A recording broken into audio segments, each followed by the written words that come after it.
Bhagavad Gītā. Om Jaya Bhagavad Gītā.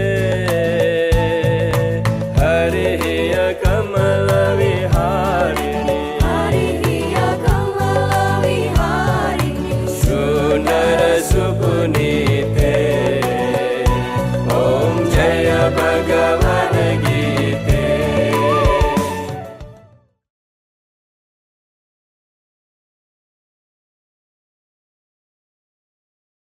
So now we will go to the next speaker from Australia, Mr. Nicole,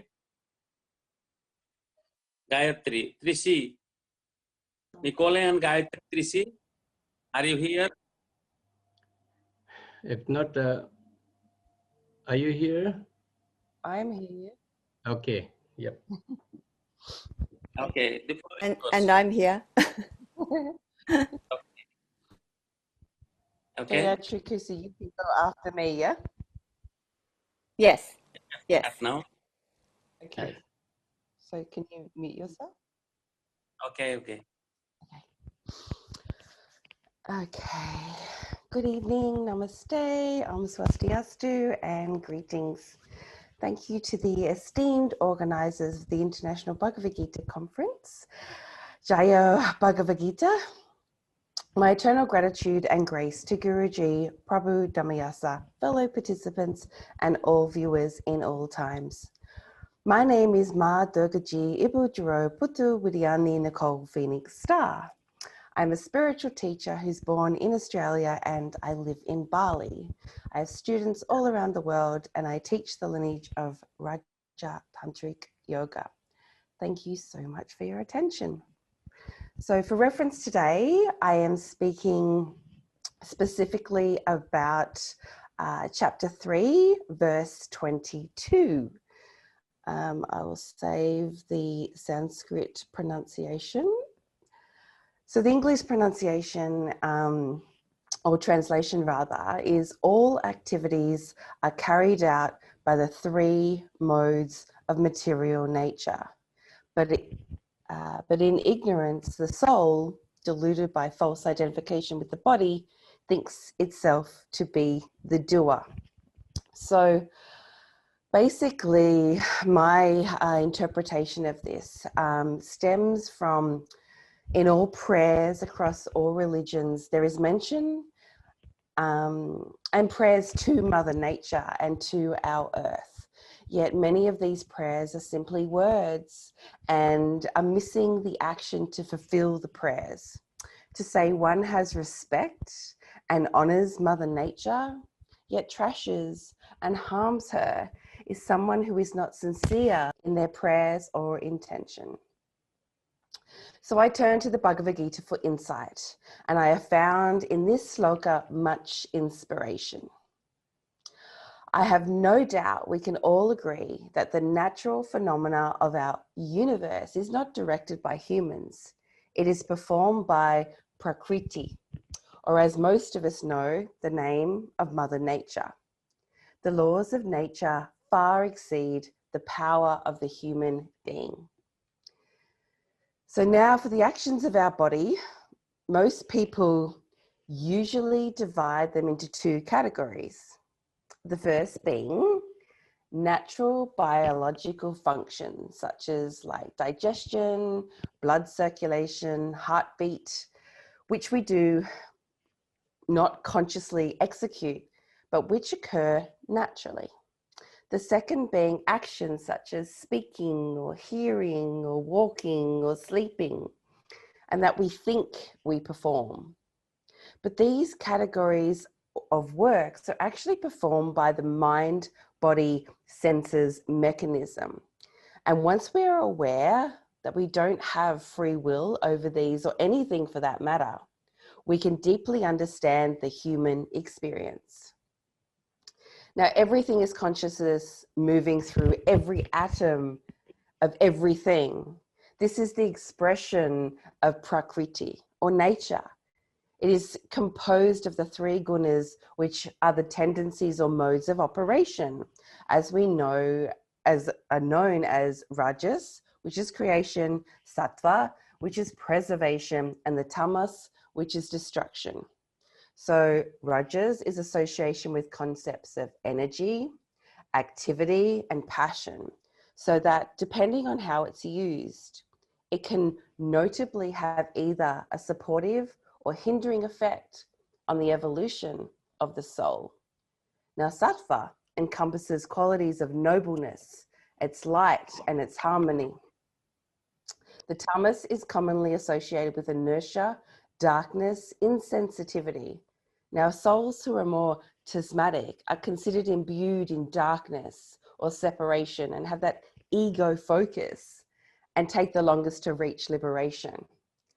So just as waves are not separate from the ocean, but a part of it, similarly, the body is a part of Mother Nature from what is created.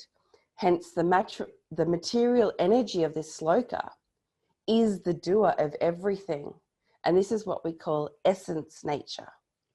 Now, this essence nature principle is the intrinsic part of my practice and my teachings.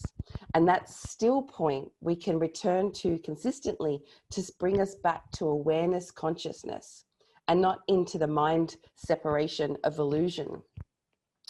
So the $1 million question, why then does the soul perceive itself to be the doer of any activity or action? Essentially, we are very forgetful souls once we enter this human body. It takes a lot of time to remember who we are. The grip of the unforgiving ego attachment to the mind that falsely identifies itself with the body leads the thought thread into ways of limited thinking, and thus it remains under the illusion of this doership. So the confused ego human soul identifies with this mobility of the prakriti. Thus it perceives itself as the doer of the actions. It's drunk on the illusion of conditioning that occurs amongst humanity. And the moment the soul self matures, the ego, and surrenders to the will of God, consciousness, or insert any word that most aligns with you, it realizes itself as the non-doer. So one may question and inquire that if the soul is truly the non-doer, then why is it implicated in law of karma for actions performed by this body? Well, this thought thread is very worthy of much inquiry and consideration in meditation or journaling in sacred space. It is deeply discussed in the Bhagavad Gītā. The reason is that the soul does not perform actions, but conditioning does direct the actions of the senses, mind, intellect.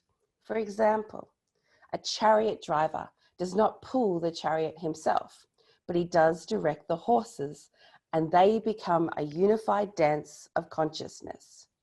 Now, if there's an accident, it is not the horses that are blamed, nor the driver who was directing them.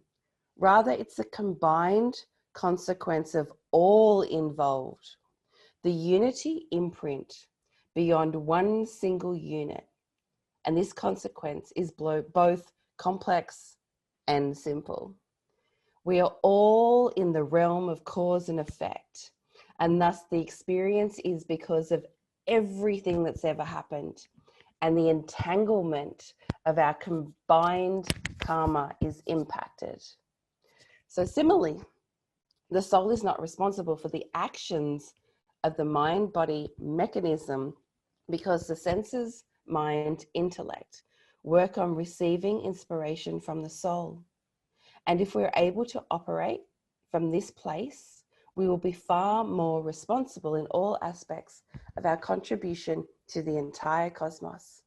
A simple way to start this is by bridging any gaps one may have in how they interact and be in relationship with Mother Nature. So we can ask ourselves, do you treat her like your mother? Do you love her and not trash her? Do you thank her for the food and sustenance she offers? And do you tread lightly? Do you see her as sacred prayer you are offering? Or are you in the illusion that she is not impacted by your actions and the unified actions of your dance of consciousness? So this is exactly what the sloka is encouraging, for us to not only be saying the words, but living them in deed always. To cease the forgetfulness and illusion that Mother Nature is our lifeline and moves through us at all times. Our unified dance as a soul with Mother Nature is the expression of our soul as essence nature. And may it be so. May all humans experience essence nature and their suffering cease. Blessings. Hari Om. Thank you.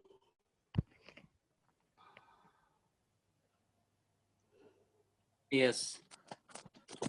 Gayatri will read or present something, no? Mostly. Yes. Yes. Would you like me to Would go you now? like to? Yeah. Hari pada prema dana, apa